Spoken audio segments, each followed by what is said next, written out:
So table 1 on embedding European degree criteria in collaborative program design. Is the rapporteur here of table 1?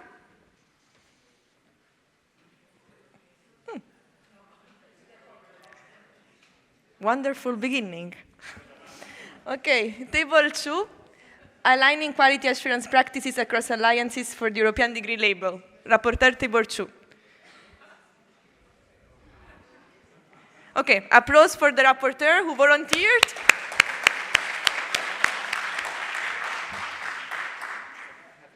Yes, there you go.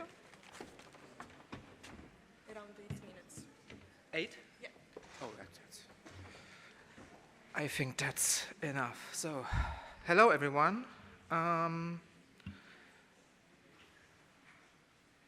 So here's my report from topical group 2, from breakout group 2. Our topic was aligning QA practices across all our alliances for the European degree label, and thank you, Ulrike, for facilitating this workshop. I think it was really a great experience. And as all of you might imagine, our key discussion points were what does it actually mean to get an alignment for all for quality assurance systems over all alliances. And we have discussed this, is this a problem, or may this be a problem for the autonomy of the universities? And we've discussed it as the question, is this a contradiction?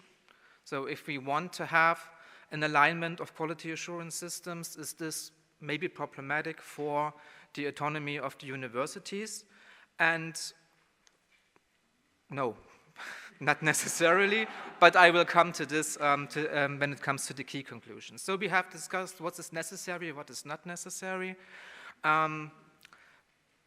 For the background, we have different institutional figures. We have this big one, the university alliances. We have individual institutions, and we have also other collaborations. And we discussed a lot, maybe we need some different approaches for quality assurance for all these institutional figures and organizational figures. We discussed a lot about the added value for the alliance, for the approach the European degree gives, and for the individual institution. And here are our key conclusions. So we think, of course, we need some kind of an alignment in quality assurance systems, but we have to respect the historically grown different systems. We have to create trust within the alliance, within our collaborations, by making these differences transparent, translating them, making them understandable, and we have to respect them. QA mechanisms are very necessary, are very needed, especially when it comes to smaller joint educational activities. For joint programs, we need concrete measurements like student surveys, feedback mechanisms, and so on. We also have to create a system with minimum standards for joint activities, standards where all partners can find themselves despite the historically and cultural differences. Where this common basis cannot be found, we think we need mechanisms for mutual recognition. And one idea we have discussed is we could act as, let's say, a new form of university with similar structures and similar procedures. I know this is not a new discussion, and you see we had really a deep dive into this. But there was a big discussion around if we are creating a joint program, should we act as a new university, contributing to a new idea, or should we act like 8, 9, 10 different institutions trying to contribute something. Okay.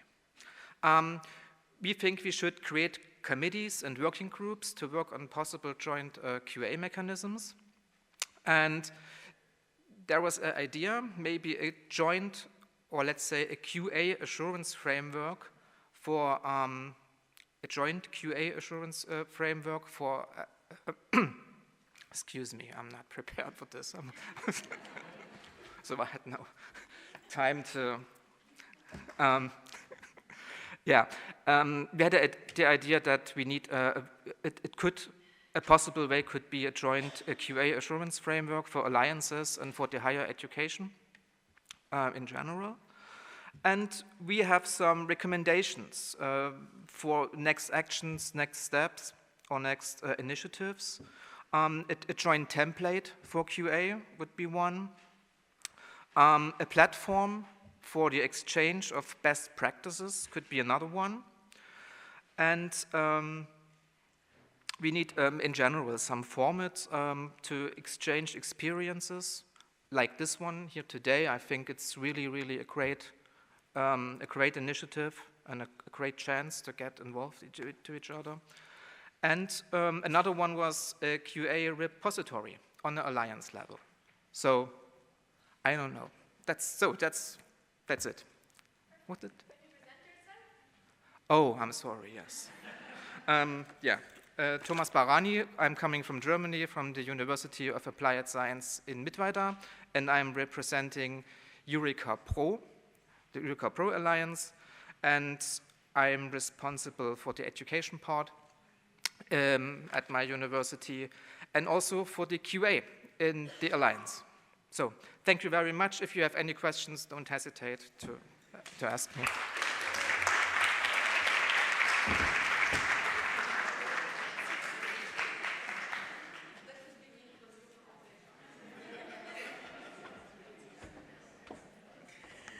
Okay, table 1 is back, so please.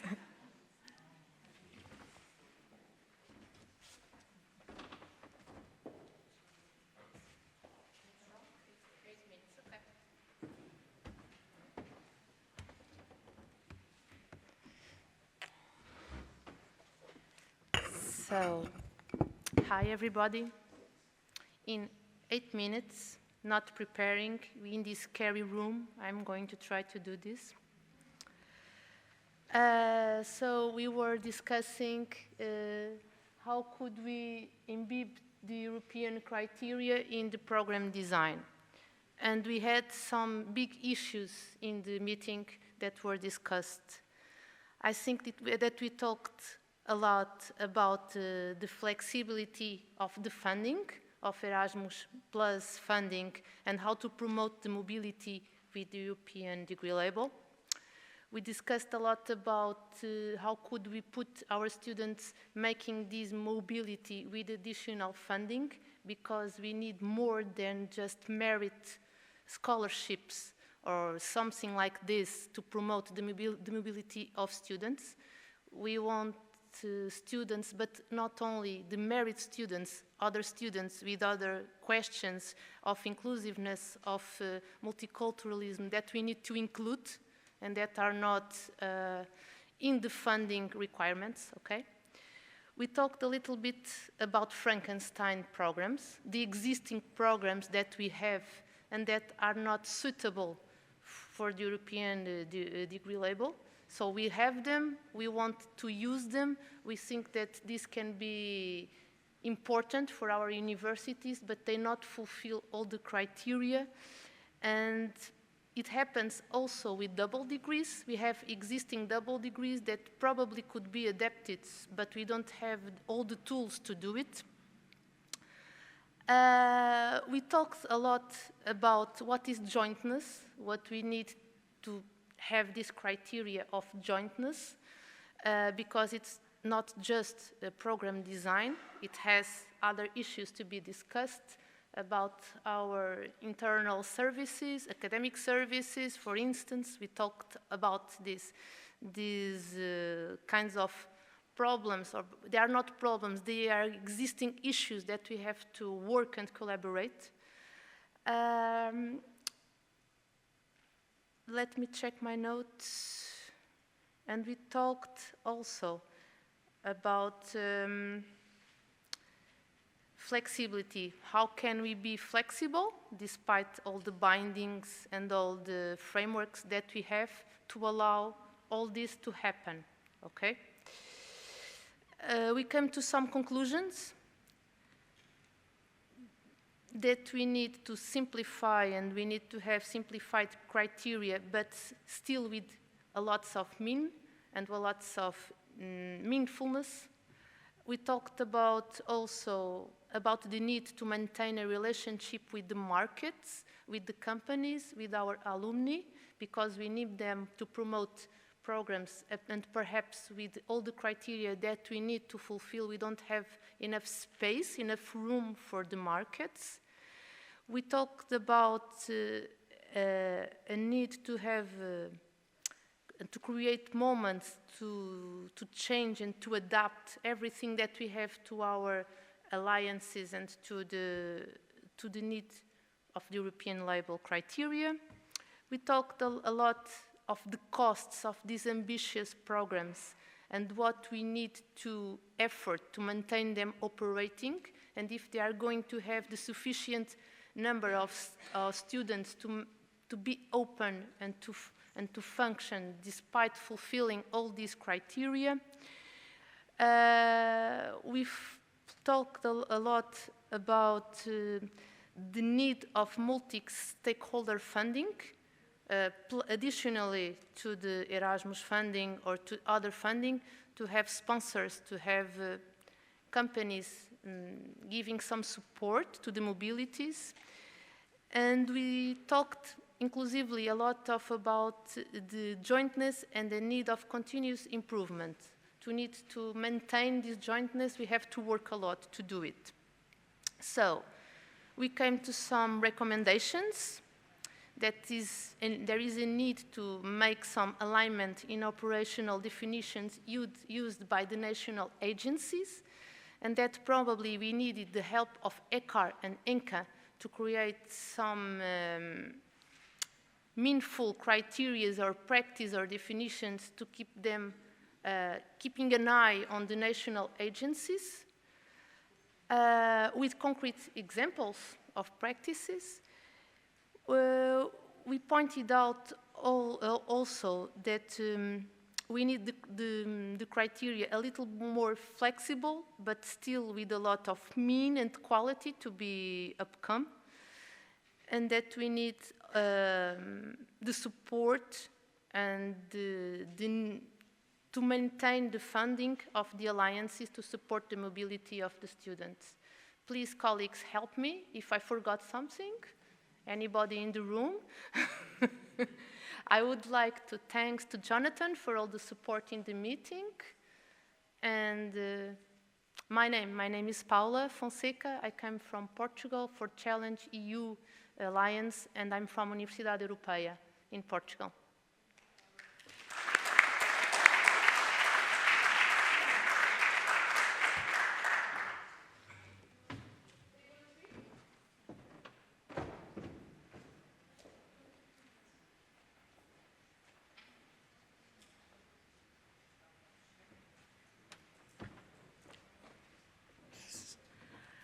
Good afternoon, everybody. Table 3 was on aligning the European label with national QA frameworks and with the European approach.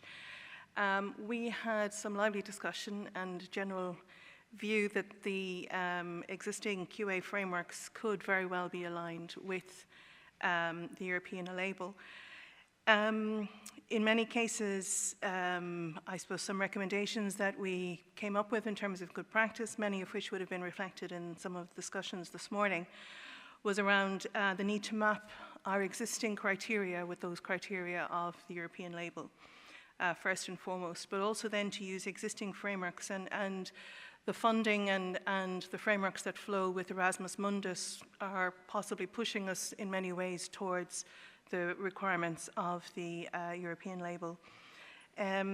Another way in terms of enhancing our own internal communications, the point was made that while all of us in the room know about the European label and quality assurance frameworks and other things, many of our colleagues who are actually working on the ground aren't familiar with the language of the framework. So as part of our communication around our QA processes, to also include the language of the European label, the European approach, and QA in general in terms of that interinstitutional, but also within our own institutional discussions.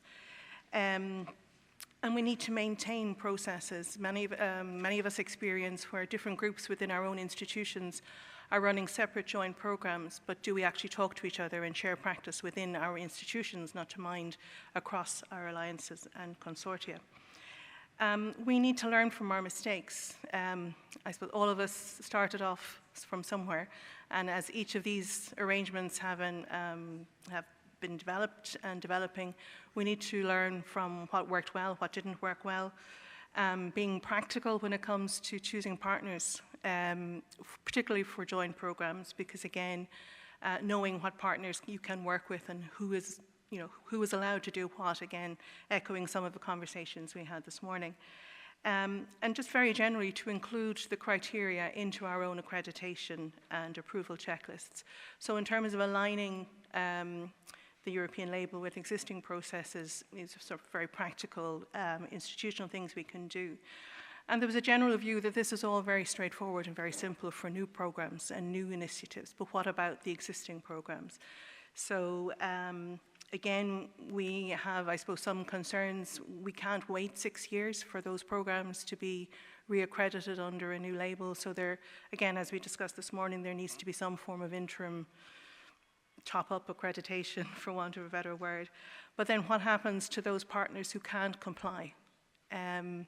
Do we just ditch them out of the consortium, which isn't particularly collegial? So again, how do we manage that transition from the new to the old criteria, or the old to the new criteria, rather? And also the financial cost. We understand that at this point in time, it will be the agencies largely that will be doing the accreditation or the evaluation of the the European label. So again, how do we manage the costs of that process? Many of us in the room were also self-accrediting institutions, so we had some discussion about how the European approach would work for self-accrediting institutions. Again, where we have a mix of consortia,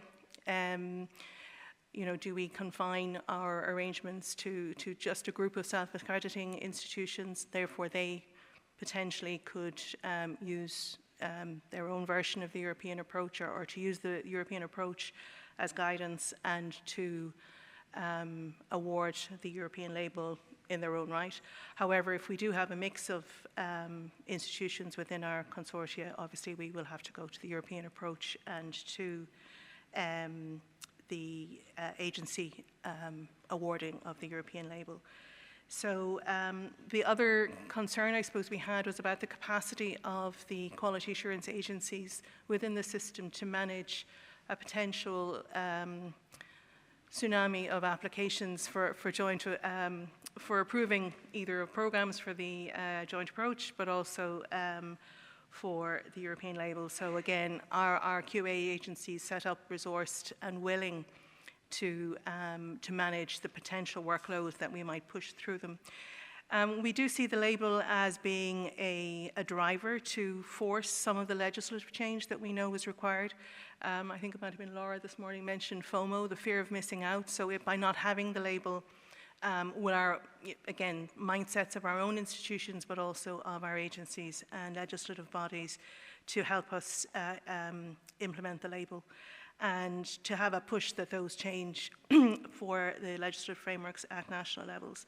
So that was, I think, largely our conversation and the conversations we had. And again, if colleagues in the group, to thank Dorothy for the facilitation of the meeting. I'm Sinead O'Sullivan. I'm Director of Quality at University of Limerick, which is on the west coast of Ireland, and representing the Emerge Alliance.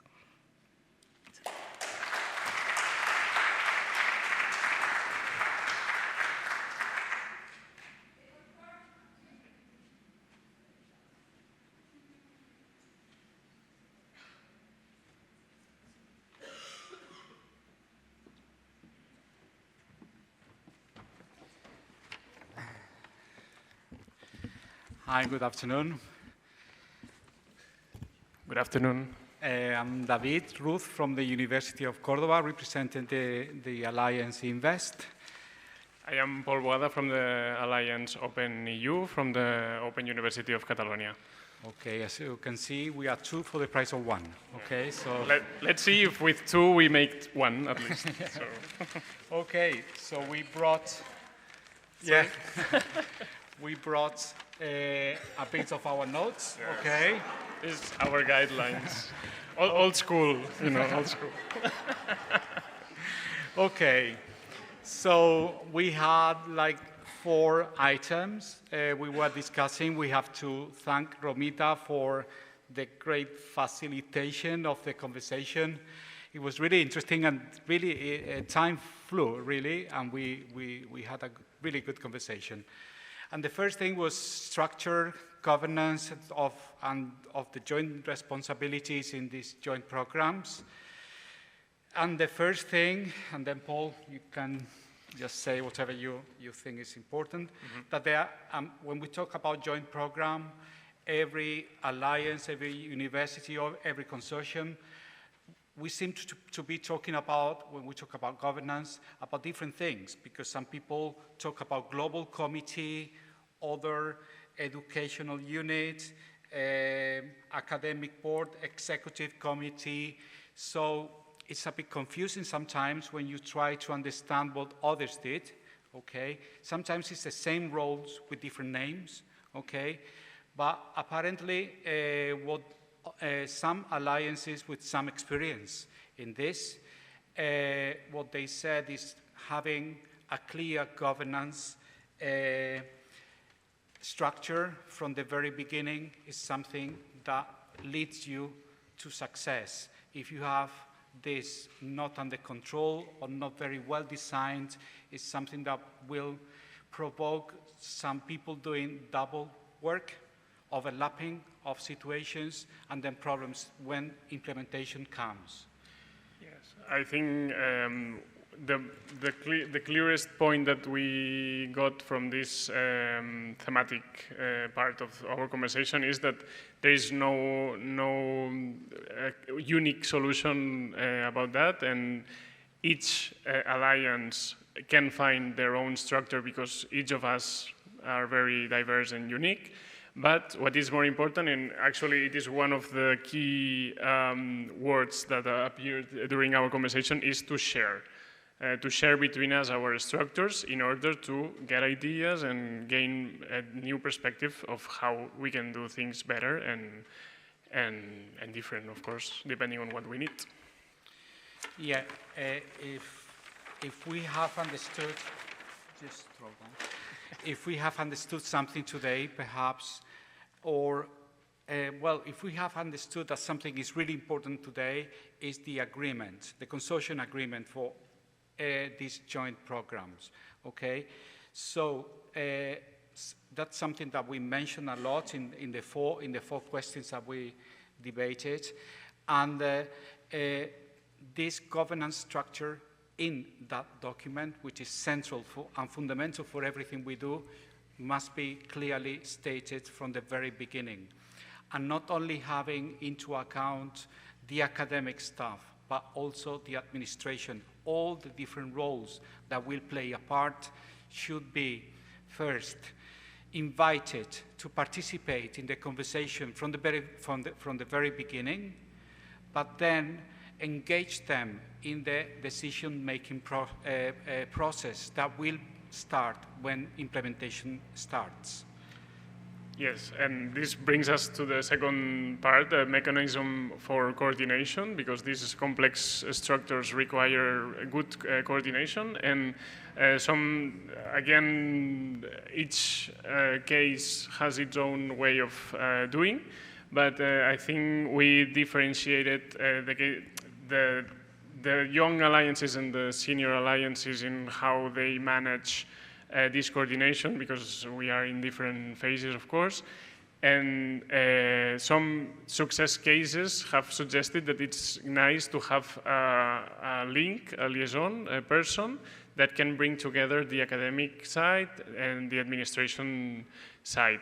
This appears to be a success story for some of our colleagues in the conversation.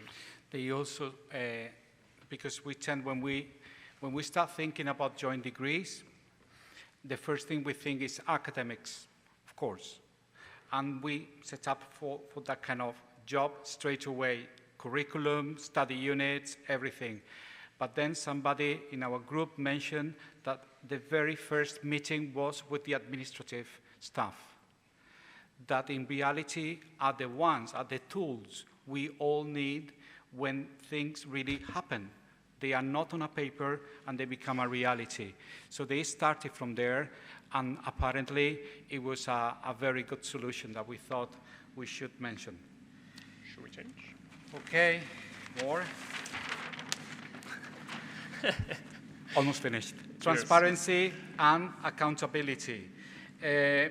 Somehow, when we were talking about these two issues, the idea of why are we doing this? Why joint degrees? I mean, is this a fashion? Is it something that comes from, I don't know, somewhere, and now we are in Italy, like the country of fashion. Is it fashionable now?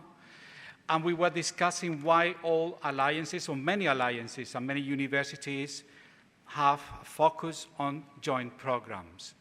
And we were thinking that perhaps it's in a way, well, we said something like a death wish, in a way that we say, when we die as alliances, when someday the alliance will finish as it is today, perhaps we think that joint degrees is something that will remain after we die. It's like a song that will stay after you are not anymore. So perhaps this is a feeling that many universities have. I will do many things, many results I will produce, but the joint degrees is something that will stay after the alliance has no funding or, I don't know, somehow dies, okay? So it's something we thought about a lot. And this question is a cornerstone on how to motivate people getting involved in the joint programs and the alliance itself, because it's difficult, as you know, that academic, administrative staff, sometimes it's difficult at a certain level to get involved with the alliance or with the joint program. So the question why we are doing it and why is it useful and why do we need it, it's a cornerstone of to get the people motivated to work for this objective. And we have this sentence that it has appeared, that it's mind the gap between the people coordinating these projects and people who wants to this project be a reality, and the staff that finds this project, that get this project out of nowhere and they have to deal with it, but they may not have the motivation that some in the coordination have.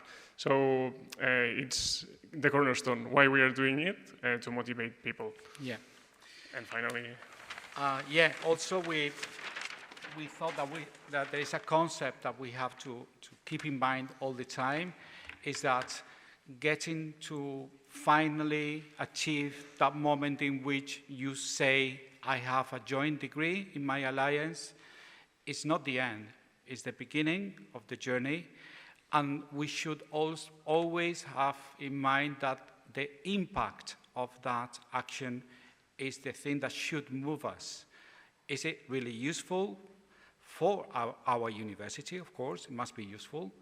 Second, is it useful for the alliance? But the basic thing, is it useful for the students, okay? And we have to measure that, okay? There was a concept that we mentioned, it was the impact observatory as an institution that has to keep an eye on why the results can be understood as good or bad, or, I don't know, something that we should improve. Yes, this has been presented as a way to focus on quality, not only on deliverables or ticking things as done, but focus also that things that we are doing as an alliance have quality and have that people really need it. Most of all, students. Okay. Yeah, and well, we should be finishing, I suppose. Okay. So we are two. We have 16 minutes. Yeah, sure. That's why we are two. You know. Okay, just to start finish. finishing. There was a kind of idea that came up was the difference between project and the alliance. What is the difference? I remember I was in Bonn like a month ago somewhere. I just forget things, and they said, somebody said, an alliance must change the university. It must become the university. It's not another project. Okay, so we were thinking about that, how alliances change the whole, I don't know, face or soul or whatever it is in our institutions. And we were thinking about how to motivate staff too.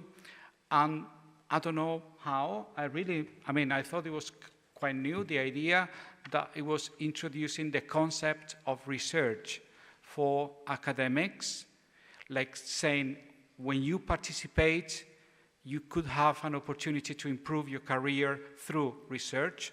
There were many examples were given, okay? That's something I hadn't thought about. And for the administrative staff, not through research, but also the same concept of growing professionally as the main motivation, instead of more difficult to realize economic incentives, right? So focus on growing professionally to motivate people in the project. Yeah, that's something we thought. I mean, sometimes the real believers, we are all believers here in our alliances. There's nobody who believes more than us in these projects. But the people around, the administrative staff, the other academic you bump into in the corridor, and you want them to be participating, to engage them into the alliance, they must find something interesting for them.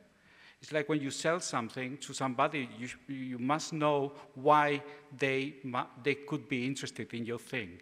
So we should not forget that an alliance, all these results are not made by one person, even if you are the best researcher or the best academic, whatever. It's not only one person, it's a group of people, and they must understand that there is something for them too, not only for you or for the sect of believers, okay? So I don't know if our colleagues want to add something else, yeah. But this is what we had to say.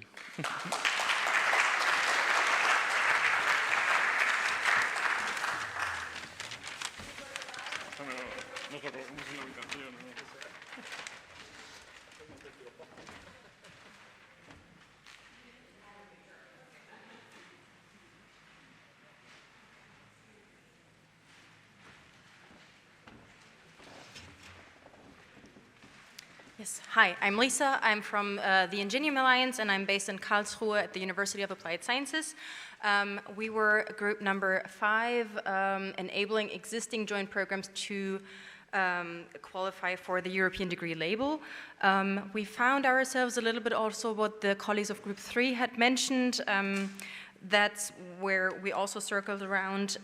We started off the discussion by looking at a program that was already accredited through the joint, as a joint degree through the European approach, and what kind of obstacles and barriers were aligned with that. So often there, in this specific scenario, the issue was that not all partner countries had the European approach, so there was a lot of back and forth between the agency that accredited the joint degree and then the additional agency, so that really just, yeah, added another layer of complexity. And when looking at the criteria,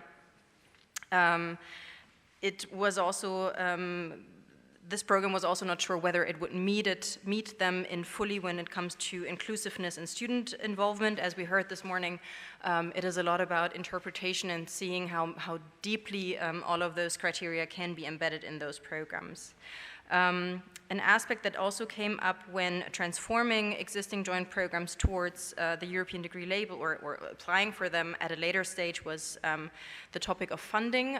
If we already spent money on the European approach and then we have to sort of revisit all of this before the accreditation has to happen again, what is then the added value of it? So we need to really be sure how we engage all of this and make sure that it is worth really getting there. We also discussed then more towards the joint degrees, the joint programs that are currently double degrees or multiple degrees, how they would be transformed towards joint degrees with the European approach and for the European degree label. And often we circled around the different regulatory barriers that we have, that not all countries have the joint degree, not all countries have the European approach available. We identified also different rules and regulations when we talk about the title. We had one example from Finland where it needed to have the actual topic in the name of it. We also found a solution, so we had a best practice from another Finnish involved country, university. So yeah, that is something to take home and see how it can be realized at some point. Barriers we also discussed were the interoperability of systems between partners. How can we make sure that all of those aspects are taken care of? Languages or availability of courses in English, especially on bachelor's level, to make those into a program post barriers. The self-accrediting issue of the universities, I'm not going to go into that, we've heard that before. How is that going to happen then with the awarding the degree?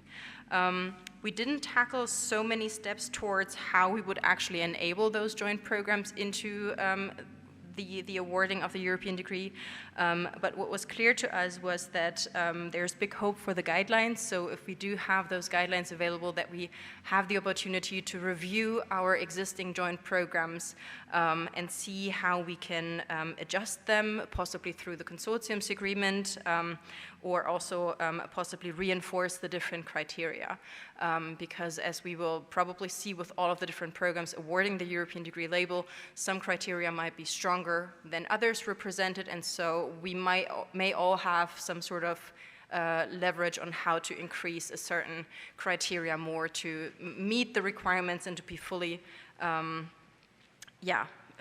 aware and fine with how it works. Yeah, anything that the group wants to add on here?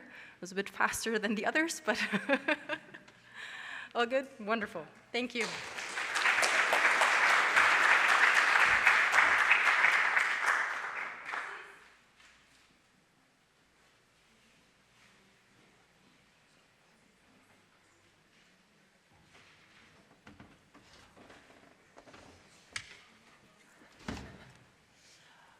All right, hello everyone. My name is Lotte from Ghent University, and I am here on behalf of the Enlight Alliance. I was in the group number 6 on operationalizing the European degree label across the Alliance's institutional and national diversity, very lovely facilitated by Mirichel. On our conclusions, we kicked off our discussion with the question on how to balance between flexibility and consistency. Then after some introductory rounds, we quite quickly ended up on the question, when do we say that the joint program initiative is actually an alliance initiative? And what is a product of the alliance, and what is a bottom-up initiative of partners that are member of the alliance or a subgroup of partners that are member of the alliance? We see a lot of diversity in the joint programs that we have with alliance partners in terms of consortium composition, in terms of topic that they are working on, in terms of speed of their development we had also discussed. And then also we kind of developed into the question for, designing new joint programs within the alliance, kind of with a top-down mechanism or a bottom-up mechanism, and the tension that we seem to feel there. Because when we work more top-down, we do need to create buy-in from our faculty. We decide as alliance, we want a joint program on this or that topic, but it is in the end our faculty, our professors, our administrative staff that need to actually design and implement that joint program. So that's something that we need to try to balance. Then how to facilitate, as an alliance, the creation of joint programs. We talked about 2 elements that we saw as good practice. And the first one is more towards financial incentives within the alliance, kind of setting up seed funding schemes for enthusiastic faculty staff to develop joint programs with alliance partners. And what was also understood within the group as very important is that not only there could be a financial incentive, but there also needs to be clear support from the institutions and from the alliance for the development of these alliance joint programs. Quite often the faculty staff are familiar with the Erasmus Mundus scheme. They know within their institution where to go for support of new Erasmus Mundus joint masters or design measures in the current program, but they might have some questions. Okay, an alliance joint program, where can I go for that support? And usually that is with the same colleagues. So that is something that we can try to clarify, that they will get support also for the development of alliance joint programs. Some advantages and disadvantages as to the approach of top-down. We get institutional support for the topic of the joint program that was decided, but perhaps more challenging to create this critical mass from the faculty. And bottom-up advantage would be we have the critical mass, we have the enthusiasm of faculty, but maybe not so much institutional support for the topic. Then moving on, furthering in our talk about alliance joint programs, which mechanisms, how to organize the joint programs we talked about, and the joint elements of alliance joint programs.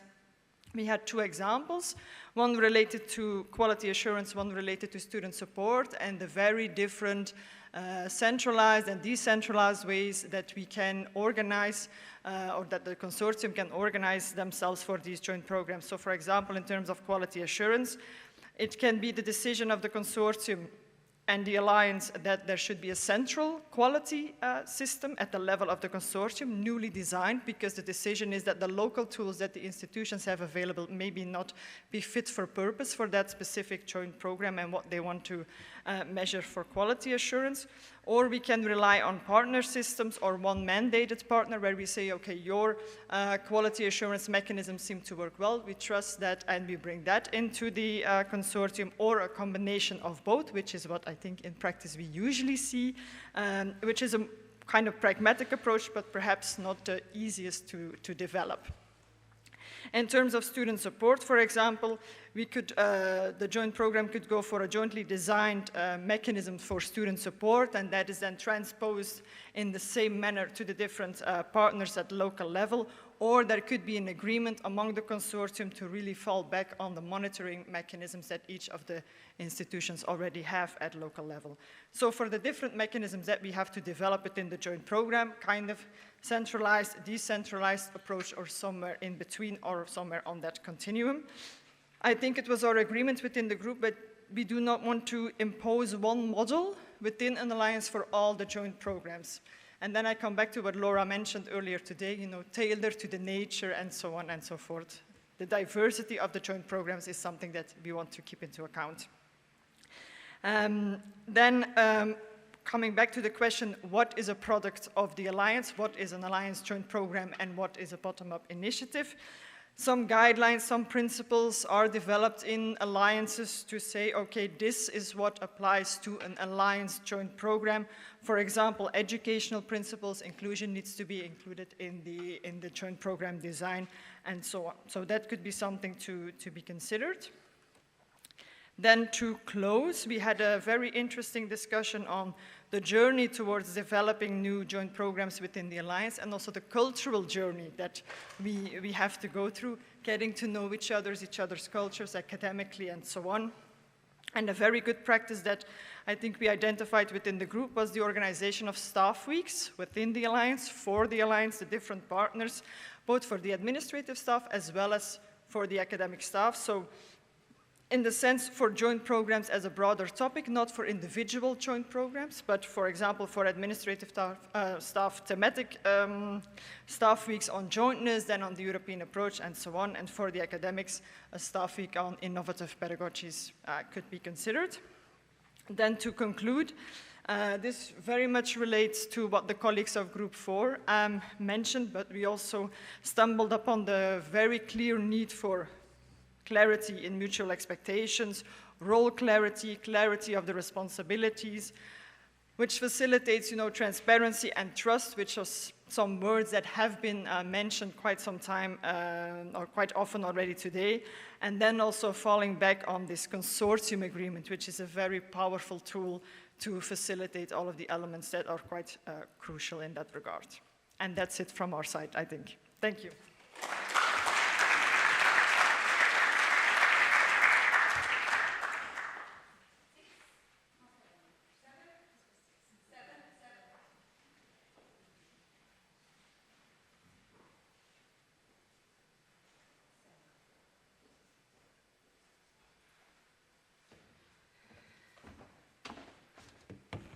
So, is everyone awake? Hello, guys, yeah? Just move your hands a little bit, stretch yourselves. Okay, we're about to end this, right? So, I'm seeing everyone's quite tired for the journey, but great journey. Thank you very much for hosting this, for organizing this.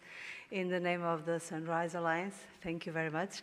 So, my name is Ana Teresa, and I'm from the Sunrise Alliance. I come from a small university in the north of Portugal, Polytechnic University of Viana do Castelo. You're very welcome to be there. Very sunny country. So, thank you for the opportunity of learning with all of you. Thank you very much. Just to wrap it up, one or two bullet points, because I promised Laura I will read everything, right? So I'm just kidding with her.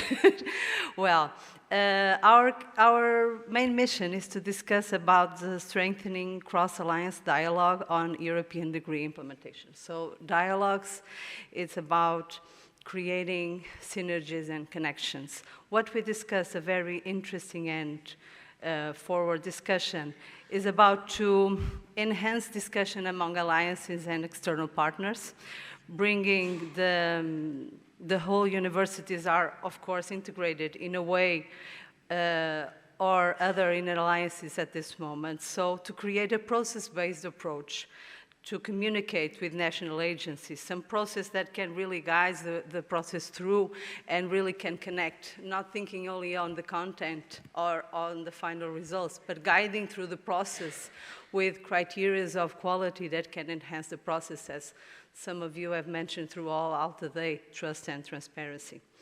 And also, one of the topics that we also have heard all during the day, new alliances do not have experience in these topics. It would be great to have access to information that the other alliances, the ones that move forward or even the ones that failed, can in some way share the knowledge so others can learn with it and move on.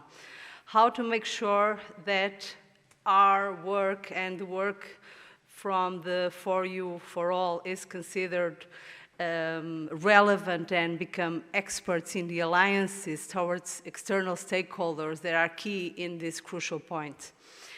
Also, to this process-based approach, we have some conclusions. Some key points. We all have, in some way, punctual events with national agencies, for instance, or external stakeholders. We need to move on a process-based approach to communicate with these external stakeholders in a more process approach, not a content approach. Also, we need to create alliances within all countries to understand at the national level, the obstacles. Apparently, a mapping already exists. Where can we find it? Where can we find the existence of this information? it is relevant to disseminate better among the alliances. It is also the mapping. It's information that probably are in the ministries, but also universities need to have it and need to look at it and need to work on it. Also, to bring people in the community of the universities to expand the relevance of the alliances and just move with the projects that we are working.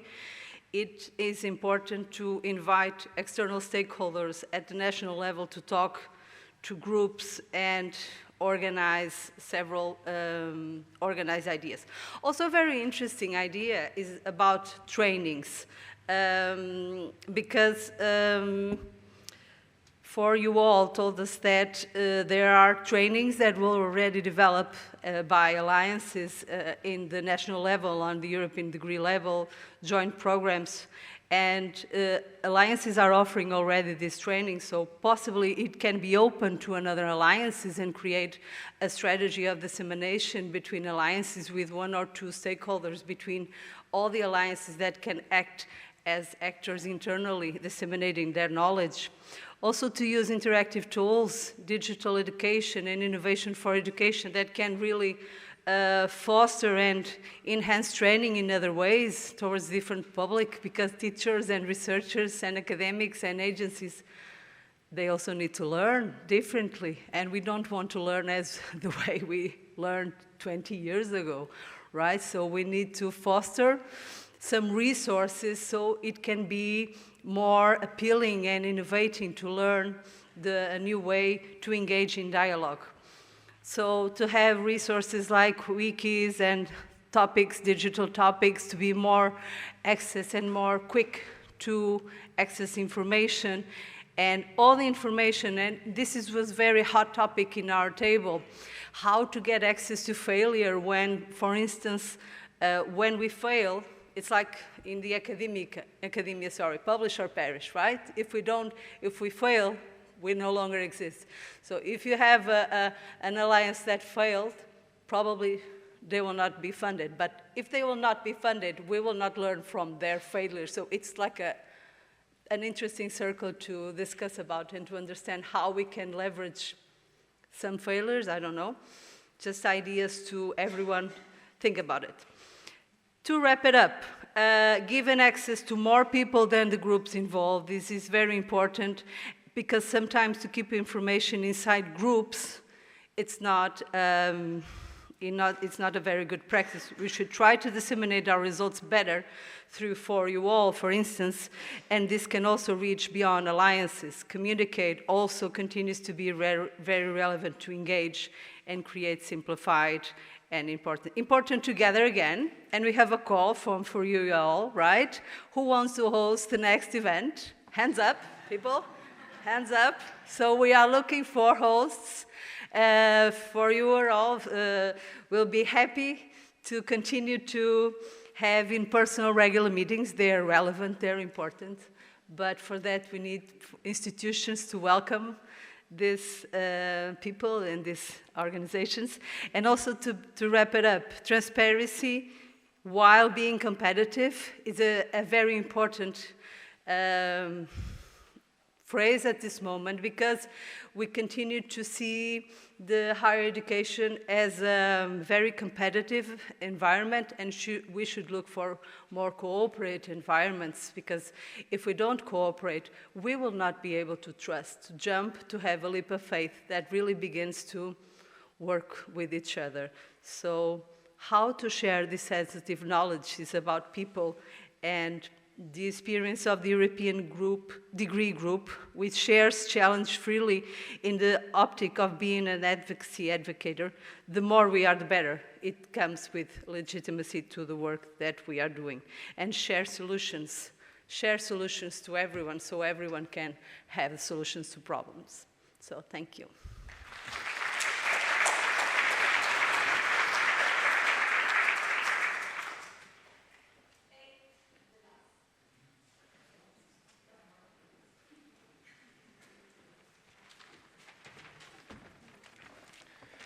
Last but not least, thank you so much. I'm Davide Farinetti from UP University Consortium and from Università Piemonte Orientale, Italy. We are the 8th and last group about fostering inclusivity in joint programs aligned with the European degree label. We started from the definition of what is inclusivity. That means that everyone had the opportunity, the possibility to participate to a joint degree without struggle, and which are the main struggle for students that want to participate to a joint degree. There are two macro struggles. The financial one that makes the fear or not be able to afford an accommodation, to have an accommodation to live abroad, the pay to live abroad, but also the language and the cultural struggle. The fact that we are in another country, we have to speak English or other languages, because sometimes there are some of the facilities that did not speak English, that is the vehicular language, the cultural differences, and so we need to understand how to make more inclusive the joint degree with these two struggles. And we have defined that there are two little doors that can open to big doors. One of the problems is the mobility, that sometimes it's too much longer. We have not the possibility to pay for an accommodation, have an accommodation given from the universities. Sometimes the financial grant is not sustainable, because if there is not a grant for the European Commission or other project, the university maybe don't have the opportunity to pay for a grant for the students.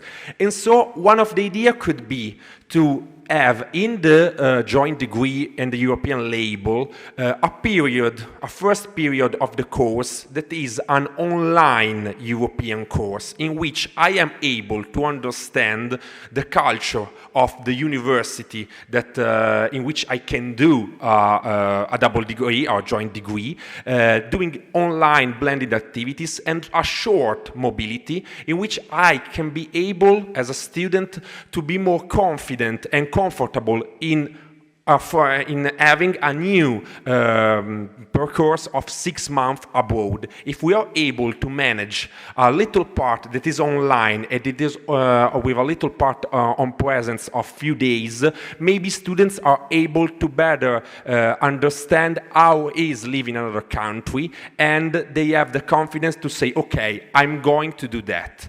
And so this is all also helping for the cultural problem, and we can open a second little door, that is the use of the language. We have the English language as facilitator for this kind of project. But we know that the European degree wants also to spread the European culture and the diversity of the European cultures. So one of the ideas is to use the English as facilitators, but in every country that hosts a joint degree, having classes of the on-site language, so for example the Belgian language, the French language, so that the students are able to live there and to understand not only the language but also the culture of the country. Because these two ideas that are little activities to do can help students to be more confident and comfortable to go abroad, because the very problem of the inclusivity is for the student to be comfortable to do this kind of mobility and activity. And how we can do that? We can do creating a joint degree that is inclusive by design. How? Co-creating with students, understanding which are the struggle of the students, and in the call for application, in the definition of the course, be transparent, defining all the procedures and all the things that are struggles if we are able or not able to afford. For example, we are able to give the grant, okay, be transparent on that. We are able to give courses of culture and local language, say that and be transparent, because this helps the students to understand that the inclusivity is something that help them to be more comfortable to do this kind of activity. And to finish about that, one of the most important things is us. Understanding how this activity is something that is of added value for the administrative and teaching staff. Sometimes it's a struggle to work in another language, understand how to speak with students that came from other culture. And so we need to focus on trainings that will be practical training on language, but also on manner, understanding how I have to speak with a person that came from another culture. This is an inclusivity support that we can give to the students, but also is something that can help us to be more comfortable to foster and create new programs. Thank you so much.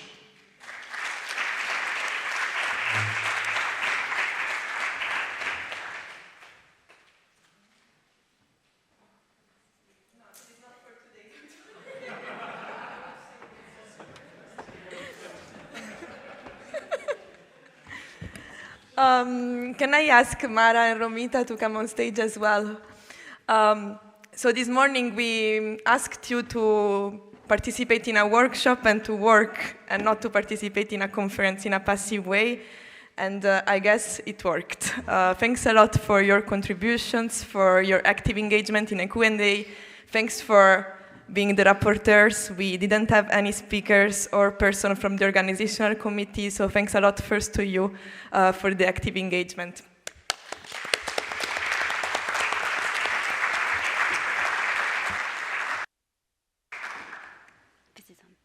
Yes, I wanted to say just something that I've learned from today and understood from today, and that you've all said without actually saying it, is that the label is not going to succeed, and the European degree label is not going to succeed. Sorry to Yann-Maël and Yeva who are here. It's not going to succeed because it's going to be well designed on paper, and neither are the criteria and the guidelines that accompany it. It's going to succeed if institutions, if alliances, if QA agencies, if ministries work together, and to work together, they need to trust each other. And in order to trust each other, they need transparency, they need clarity, they need a shared language, and they need continuous dialogue. And the space in which we can find that is FOREU4ALL. And like I said this morning, you're all part of the FOREU4ALL community now. So in a way, it's all your shared responsibility. So today was very much on putting in the basis for the work, and tomorrow will be much more practical. So brace yourselves for more hands-on work tomorrow.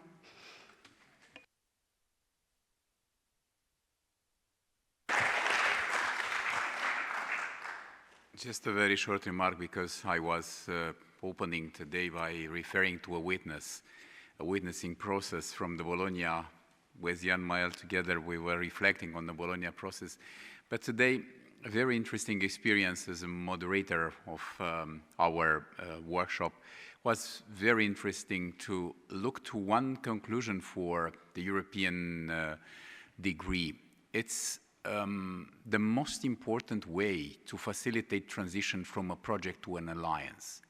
I realized, dear colleagues, and I'm very grateful to the people from our extraordinary afternoon session, that without European degree, the transition from a project to an alliance, this is perhaps more difficult.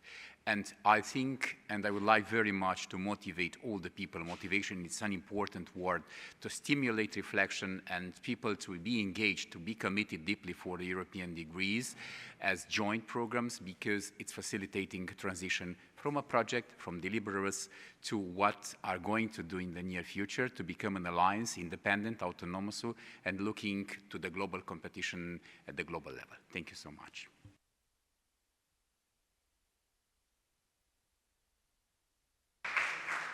So today dinner is at 7, same room than today's lunch, and tomorrow we meet again at 9:30? 9. Sorry. At 9 for the next session on tools and strategy to verify the criteria. So yeah, have a nice break and see you again at dinner. Bye.